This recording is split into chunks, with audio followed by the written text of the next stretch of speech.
Amy's father, Mitch Winehouse, spoke out criticizing the film. He says the film is showing Amy in a negative light. It touches upon her struggle with alcohol and drugs. He says the film contains some unbasic truth. But the weird thing is, he's not boycotting it.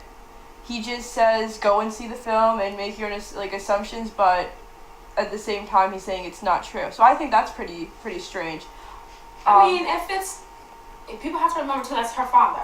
So granted, it might come off like he's, they want to make it seem like it's a money thing, or he's trying to make it a publicity thing or whatever. People have to remember he's still human. That's his daughter. And even if the story comes out that he was trying to go for money at some point, he would like the truth to come out and not just bits and pieces where it looks like one person is only telling, because he has to relive it. When the movie comes out, whether he's watching it or not, he has to relive his daughter's life, his daughter's death, and, her problems. So if you're going to tell a story which is respectful and respectable, tell the truth. Tell the whole story. That happens, that are going to sell.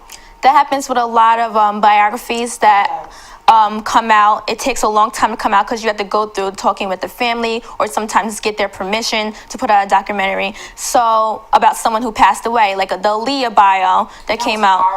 Zendaya, she was supposed to actually be the lead role as Aaliyah. She dropped out. I feel like it was because of a lot of the controversy. She was getting so much social media, and this is when she was first coming out on social media to me that I noticed. And now she's rocking the red carpet. She's doing her thing. She's very talented. She could dance, sing, Zendaya, but she was supposed to be the lead role. They ended up getting, what's her name? The girl, do you know her name? But she did a few films too.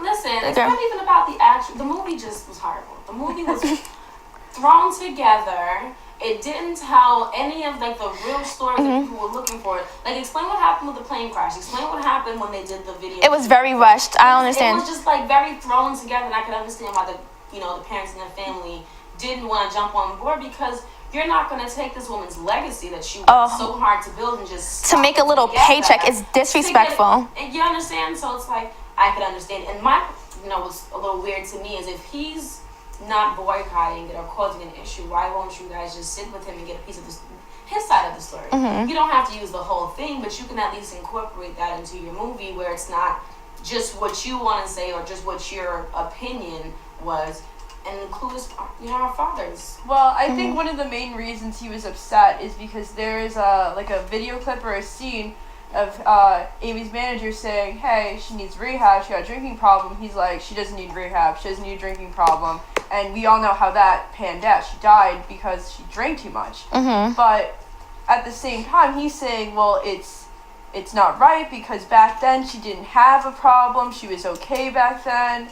But I guess we'll just have to see how the documentary comes out. I'm very interested to see it. I'm a huge Amy Winehouse fan. Very tragic that she died so young. I mean, like I said,